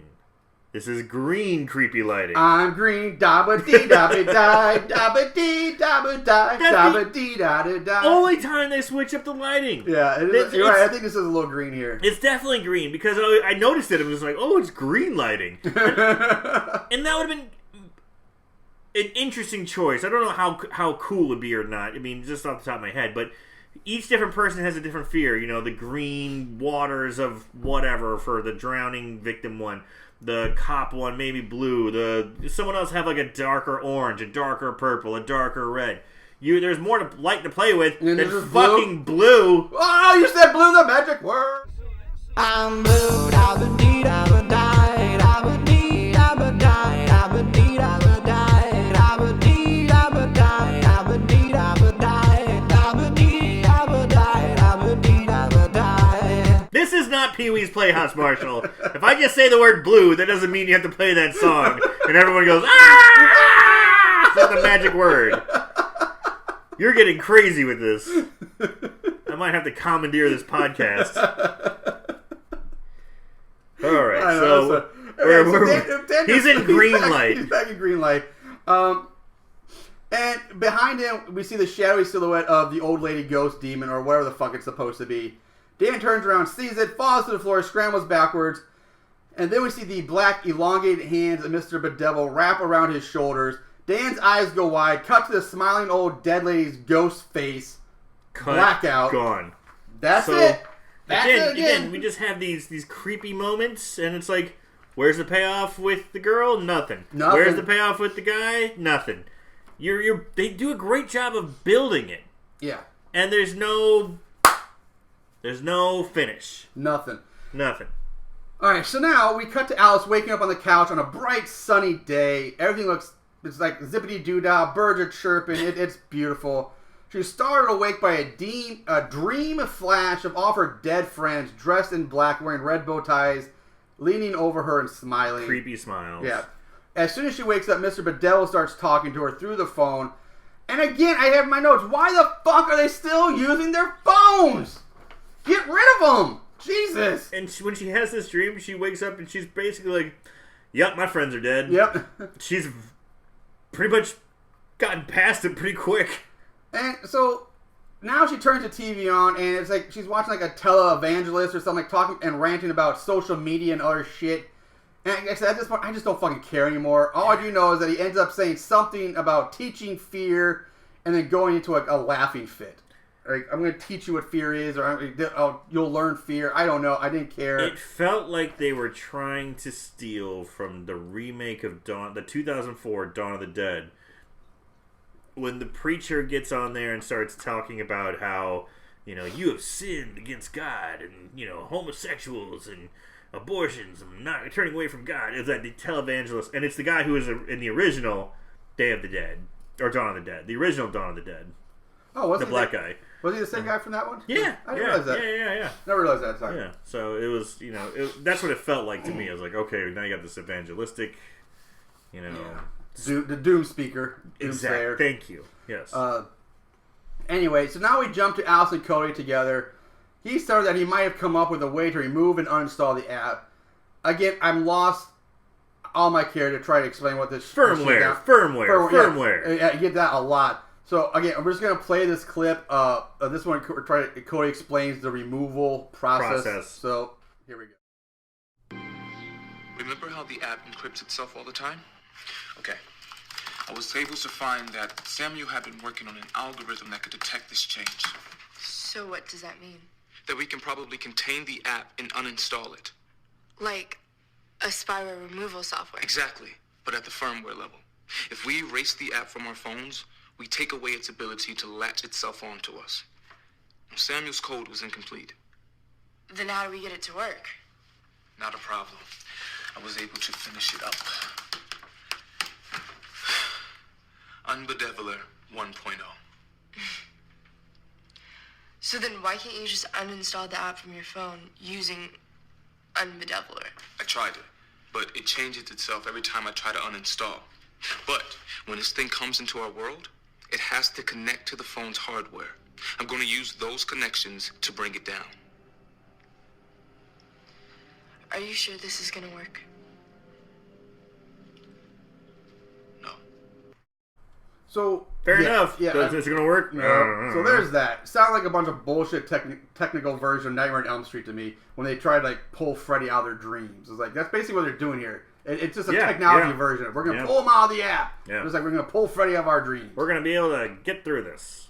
So now Alice and Cody arrive at they come into this old abandoned warehouse, which is where they have decided to make their last stand. They travel, and they show how they travel across town to get specifically to this abandoned warehouse, which happens to have electricity and Wi-Fi. Which, again, I don't understand. Yeah, I don't get that either. Like, there's nothing that special about this warehouse. Like they need some kind of machine there. They're going to crush them and stuff. Like, they could have done this at their fucking house. I mean, we all know their parents aren't around or never around. So they try to explain it away as, this is the creepiest place I know of, and it's got long hallways for running away. Oh, that's right, because we have to be scared, so we have to find a creepy place to do this. That's right.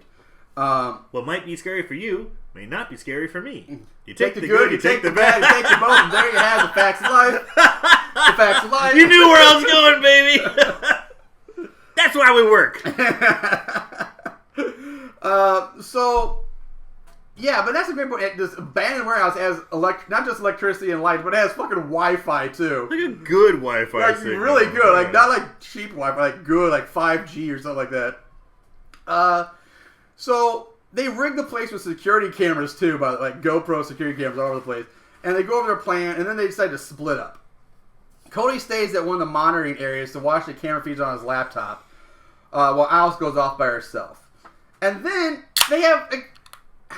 I hate this scene so much. It's like very forced to me. It's like they're trying to force feed some emotion. Like if we're not attached to these characters yet, they're trying to force us to be attached with the last possible minute. I want to be a writer. Because they started this hard. I'm like, I want to go to college. I decided to go to college. I'm not going to be afraid of myself anymore. I'm going to be a writer. Like, you think you can handle that? Like, yeah, I think I'm going to be a writer. I've always wanted to write. Like, shut the fuck up! You're about to do battle with a demon. Like, who would have have this conversation. Like, you ready? Like, all right. I'd be like, what are we talking about going to college? If this is you, be like, okay, let's go over the plan again. Let's keep going over the plan. Okay, I'm gonna go here. I'm gonna wait. You got this right. You got this right. Yeah, all right. It makes more sense if it's like, man, I'm kind of fucking scared. It's like, okay, well, yeah, you're supposed to be scared. Okay, let's get. No, I'm gonna go. Let's have a hard time about going to college and our aspirations. Like, it makes zero. It's so out of place. So out of place. It's like the only analogy I can really think of is sports off the top of my head. Like, you know when you're going to go do, like, you're going to go play a fucking team sport, or, like, when I was in high school, like, wrestling. Before a match, I'd get fucking nervous. I'd be like, oh, God, like, all jittery, and like, okay, here we go. I'm going to wrestle this guy, I'm going to fight, or getting on stage. Getting on stage and doing, like, a play, or doing a presentation. The butterflies, that nervous energy. Yeah. Like, I can imagine that being just compounded 20 times when you're going to, it's basically a life and death fight with this demon through a phone app. Booga, booga, booga. And they're just like, I don't know if exactly what I'm going to do for college. I might do pre-med, might write. I'm not sure. What do you do? What do you think there, Cody? And then they go from that, and then he starts fantasizing about fancy coffees and cappuccinos. Like, I could really go for a mocha latte verde and blah, blah, blah. And you're trying to get scared so you can manifest this demon, and they're just talking about the most mundane, run-of-the-mill, boring shit. Like, that's like, I was like... Maybe that's what's terrifying. My life is so boring. I'm scared. They're trying to get scared. What they're doing is the opposite. They're calming themselves down instead of working. It's so dumb. It's awful. It's really weird. It's a bizarre choice. So Cody tells her it's here. Cut back to Alice, who sees her dead grandma demon contorting in front of her. Doing weird contorty things. She runs away. Cody tells her it's working to stick to the plan and hold on. Because now from what I understand, from what I gathered from the techno babble, was that when the demon is manifested and is interacting with the person, it's too distracted from the app to give Cody the chance to delete the app. Yeah. So he's trying to delete it, ergo, basically lifting the curse. He's exercising it. Yeah, he's lifting the curse from Alice. So he's going to lift the curse off of her phone. Yes, and lifting off of her by proxy. Yes. So this leads to like the cat and mouse hide and seek scene between dead Granny and Alice. And in case you guys were wondering, yes, everything in the warehouse, the entire scene is all shot in blue light. Don't.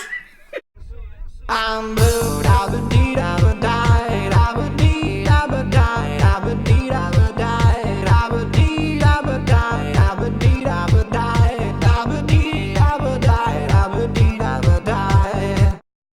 Oh, I fucking did it! You son of a bitch. Anyway, Cody's frantically typing on his laptop while trying to guide Alice through the warehouse through the video cameras on his laptop. Which I don't know how he does that, because when we see a screen, his entire screen is filled with like code and like type. So where is he looking at the cameras at? That's a good point. But I mean, they went through the process of showing. I know they setting them up. I get that, but what? How is he seeing? Yeah, them? He doesn't have multiple screens. It's one laptop, and his entire laptop screen is set up like this is decoding program. So how is he? What's he looking at? How is he guiding Alice around? Your guess is as good as mine. So the dead Granny demon goes, corners Alice. It tells her, ready or not, here I come. The Granny demon smiles a toothy grin, then lunges at Alice. Cut back to Cody, and we see the flashing on his laptop screen, removal successful. All right. He tries to radio Alice to tell her he thinks it worked. This takes us back to Alice, who is still has dead Granny demon standing over her. But Granny seems to be frozen, unable to move. The Granny's making these weird noises. Your phone is frozen. You might as well make like the old dial-up internet connection. That would have been fucking hilarious. I wish it would. That would have been great. And then Granny begins to like pop and lock and do some like isolation dance moves, and then just fucking vanishes from sight. Yeah, it's exactly what it is. Granny basically with this frozen weird face, and it's not like twisting or breaking and contorting in ways that are unnatural. No, it's doing natural popping and locking. It's like she's popping and locking, and then it's also I learned through So You Think You Can Dance, the TV show, which I watched with my daughter. There's a thing called isolation dance. It's kind of like a combination between like robot and pop and lock. Only it's just like it isolates just like very specific parts of the body. And that's what she's doing. She's popping, locking, isolation dancing, and then she just vanishes. She's just gone. Yeah. That's the last you see a dead Granny demon thing. So Cody tells Alice that his computer is telling him the app is no longer on her phone, but he needs her to check it out. So Alice pulls out her phone, cries, smiles, and tells him it's gone. Cody starts to dance and celebrate, but then he notices something on his computer screen. He rails back to Alice and tells her that it's coming for him now.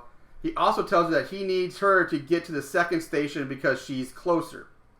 So Alice races off through the blue lit warehouse. No. No. No. Oh. I will come sure? at you. One more. I will come at you. Fine. All right. Blue lit warehouse. I'm blue, I've been deed, I've been died, I've been deed, I've been died, I've been deed, I've been died, I've been deed, I've been died, I've been deed, I've been died, I've been deed, I've been died, I've been deed, I've been died. All right. So That really is the last one. That should be the last one. She gets to the second computer monitoring station they've set up earlier with another laptop.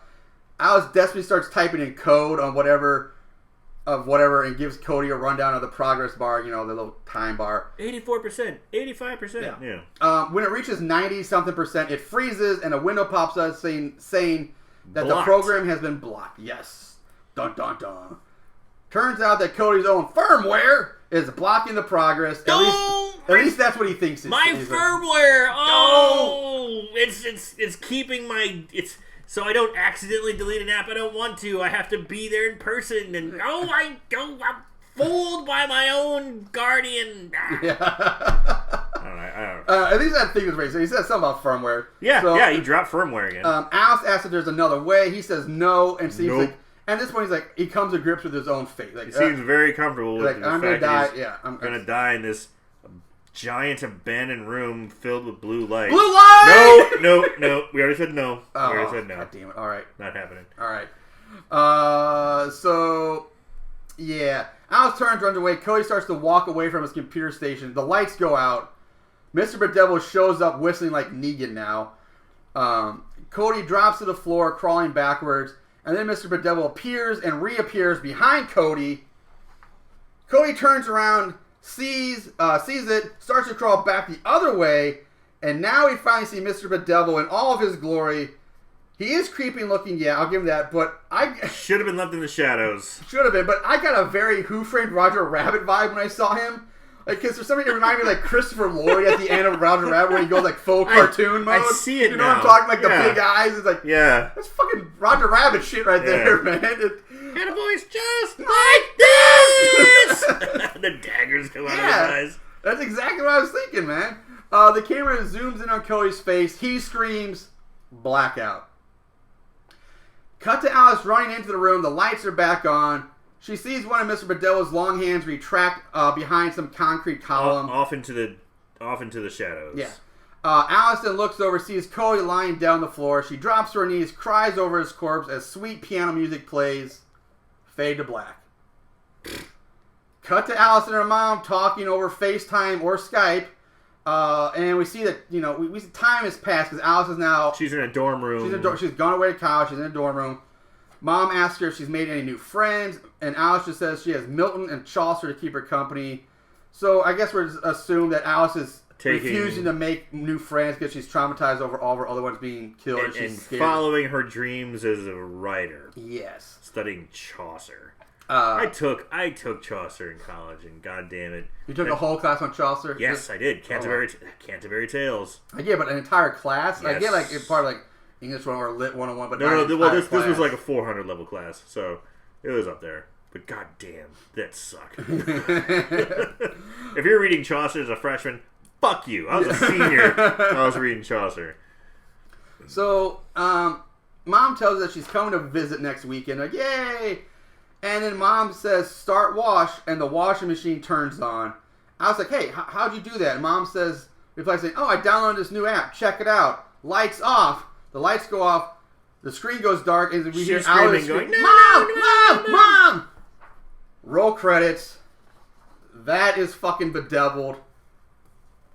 That's the fucking... I just wish Mom would pop back up and be like, bitch, this is ADT. This is the new app from ADT. I don't do that bedeviled shit. Yeah. I'm in my 40s. I don't know what new apps are. I know. You know what I know? ADT. Simple security device. Yeah. Calm down, bitch. You're that weird, like, southern lady. Calm down, bitch. All right. So that's Bedeviled. That's Bedeviled. Yeesh. So, all right, let's Yeah, Yeesh is 100% correct. Let's move on to this week's favorite kills. All right, Aaron, this is gonna be a shit show. What do you pick? I don't know, but you're up first. I'm glad it's you, not me, going first. There's none. Yeah. There's none. I know. We never see anyone get killed. Yep. We never see any gore. No, Yep. no gore. Gore. The only gore we see The blood-covered sheet. is a blood-covered sheet with a possible body underneath it. Yep. That's it. Yep. God damn. this Yep. movie. So I'm guessing I'm going to go with what scene led up to a probable death. That I What thought we was have to use cool. our imagination, I guess. Exactly. I don't know. I'm going to use my imagination on this one. I'm going to go with the first one. Nikki dying in the beginning, or Yeah, Nikki. the lead up to Nikki dying in the beginning. Sure, why the fuck not? Doesn't fucking matter because you don't see shit. No, and honestly, the funny thing is, I agree. That was the thing I was going to pick. Same thing. Like, we see none of the deaths, nothing's seen. There's no gore, and I agree. Like the first one, like we've seen a lot of times in movies, the lead in the cold open kill is like that. You see, it's a cutaway, and it builds up to something later. So I'm like, okay, I'm on board. I get it. At this part, I'm still fine with the movie. Like, okay, fine. This could be creepy. This could be good. And then afterwards, it just got shitty. I'm like, oh. So at that point, my hopes were still up. I was like, all right, I'm like, good. Right. So I agree. The first one was Nikki because it's just a giant downhill slide the rest of the way. And it's so, you kind of touched on it too. Like, this is such a reverse. Like, we've seen it a lot in like some of the 80s movies. Like, I think Happy Birthday to Me was one, or some other early ones. But you see like the cutaway kills, yes. where you see like the knife coming, scream, cutaway. But you know what? At least in those situations, a lot of times you at least see the post kill effect. You see like, okay, you see the knife in the head, you see the threat. Yes. You don't see the actual actor, but you see Yes. what happened. And this one, you don't get any of that. They don't see anything. It's just a big fuck you. It's like. I'll save the rest of this for my closing thoughts, but that was so. All right, there we go. We're both picking Nikki for this week. Let's move on to odds and ends. All right, ratings. IMDb gives it a 4.3 out of 10. Wow, Rotten that's Tomatoes, pretty high. Yeah. Rotten Tomatoes, no thermometer score, but it has a 20% audience score, and Amazon gives it a 3.1 out of 5. Trivia. Take this for what it's worth. It's a newer movie, so it's hard to get like trivia. Yeah, well, even that, it's like there was nothing there, and I don't even know how if you really say it, but supposedly this is loosely based on the Slender Man urban legend, which is that even an urban legend? Because I was under the impression that's just a fucking video game, not an actual urban legend. Unless some dumbass millennials are thinking like, oh my god, this video game is real. Like I know that they think they made a movie called Slender Man. I haven't watched it yet, but I've never heard of Slender Man as being an actual urban legend. It's just a video game.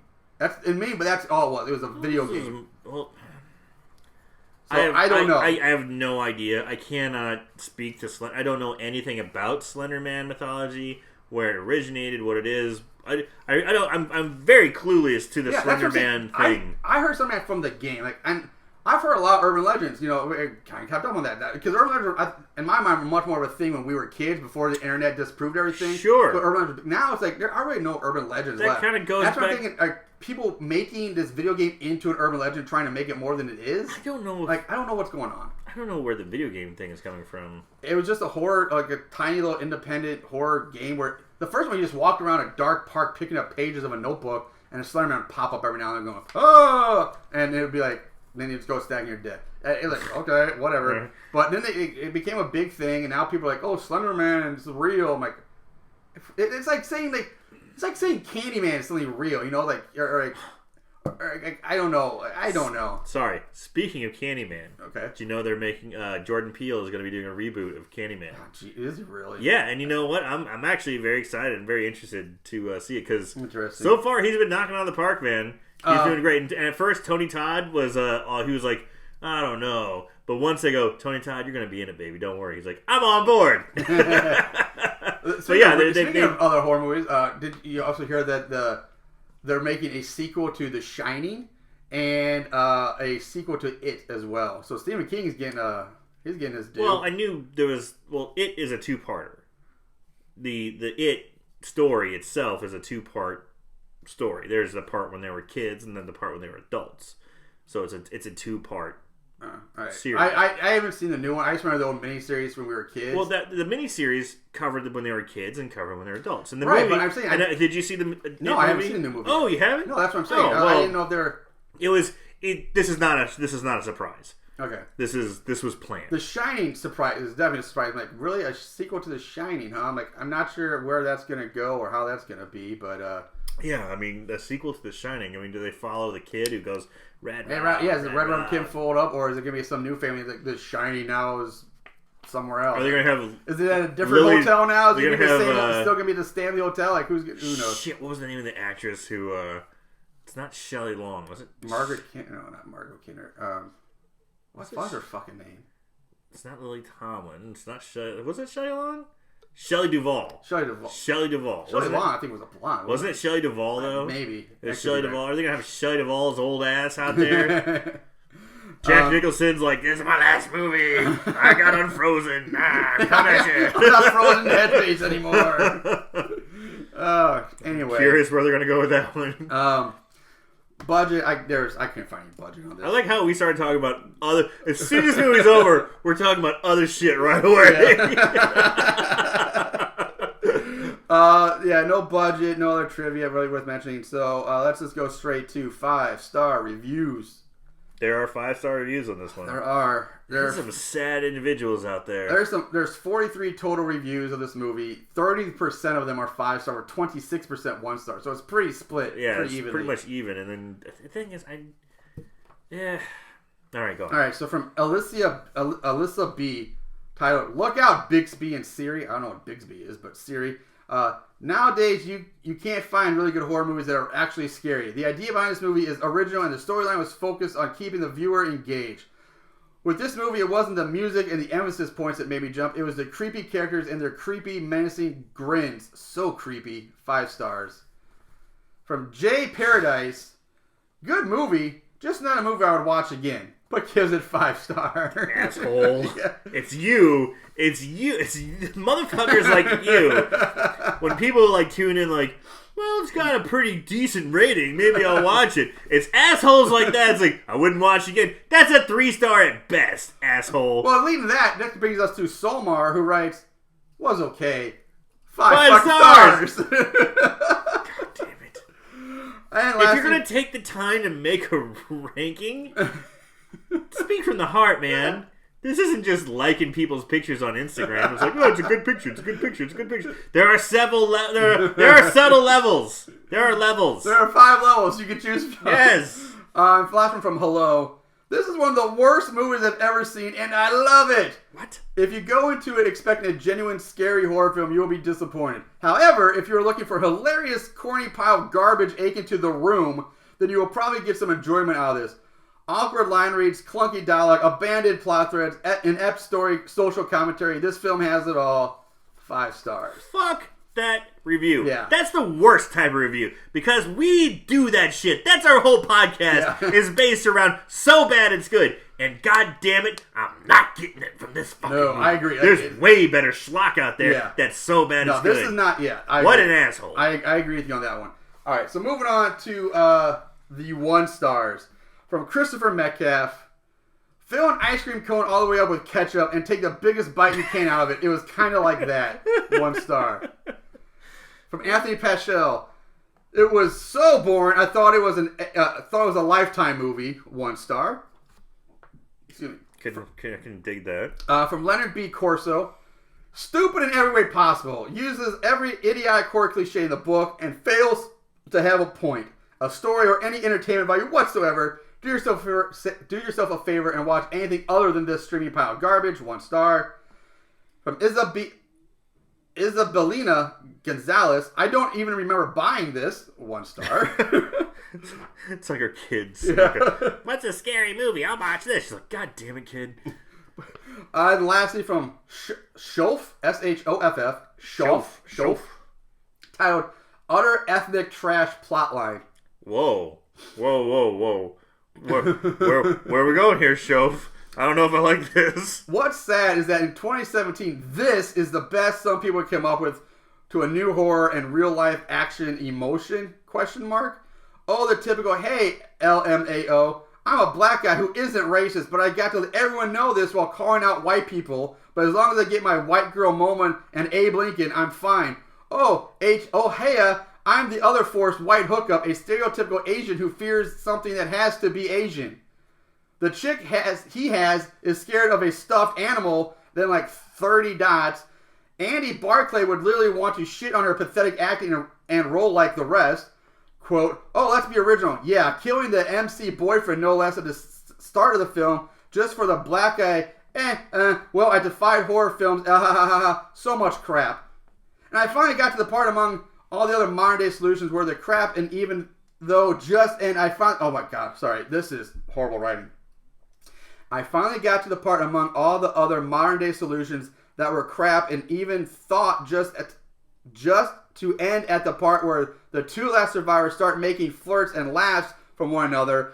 After of all what happened, only watch this to be confirmed by these words, so we can crap on the face of people who want to crap on a cash SJW minority pandering terrible film. 1 star. That guy has some serious writing problems. That was hard to read. Yeah, he just sounds like he wants to rage against social justice warriors. And I get that, but you gotta clean up your thought process, man. It seems like someone forgot to take their bipolar meds that day. They're in a manic state, and they're just like, God damn it, I hate this movie.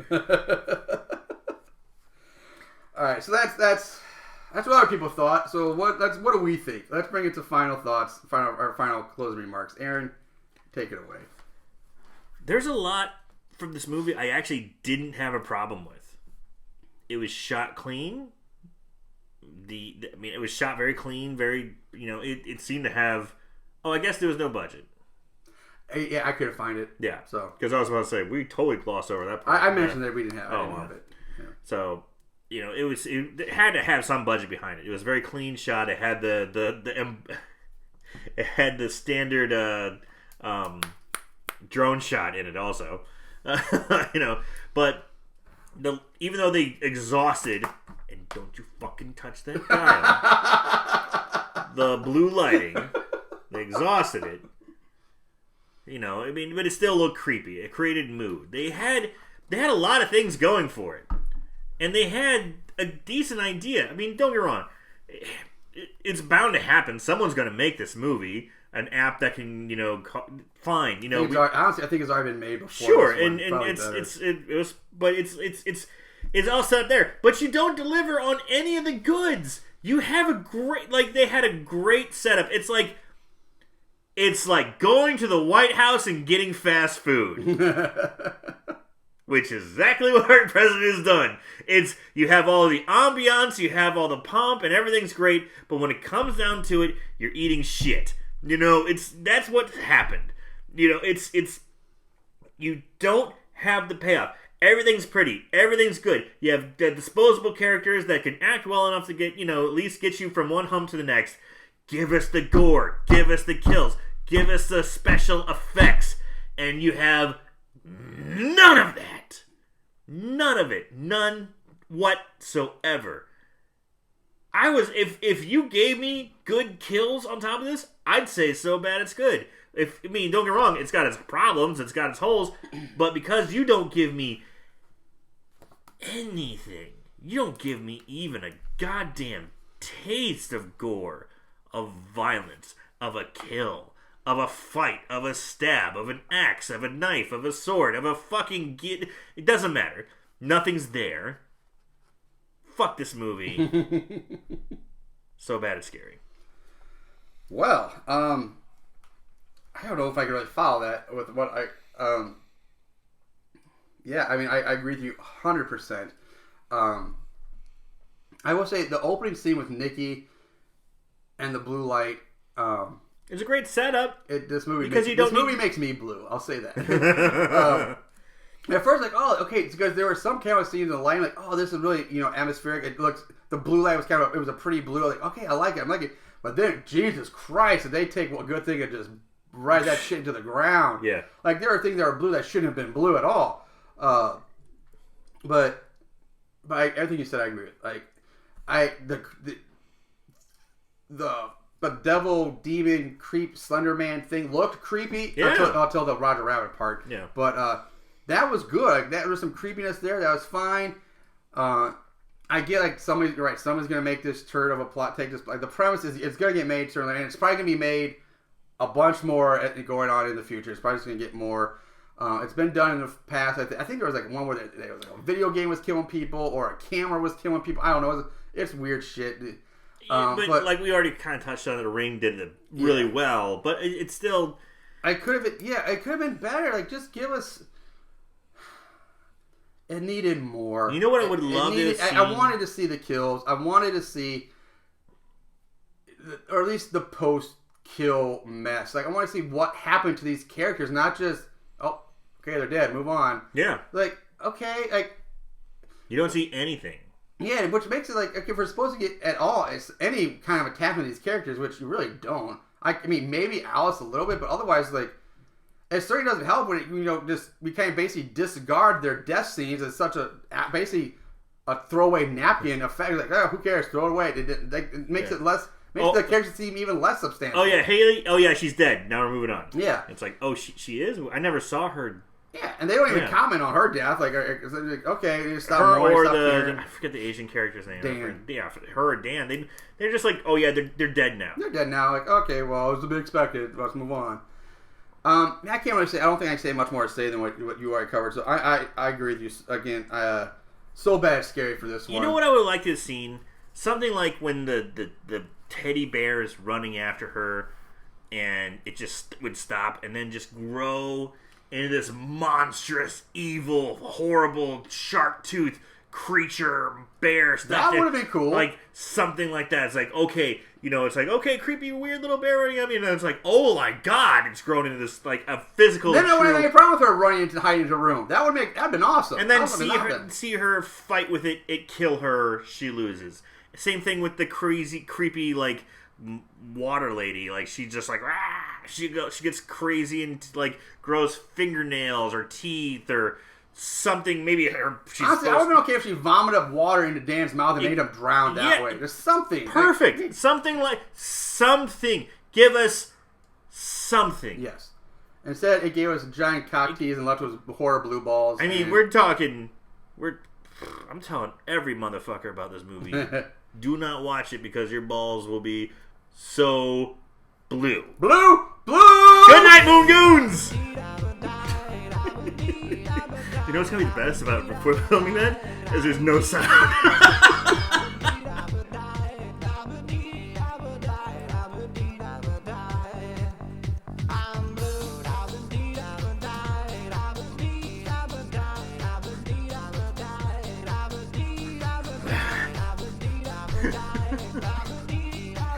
Speaking of Lake Fear 3, the guy who played Chloe liked our post.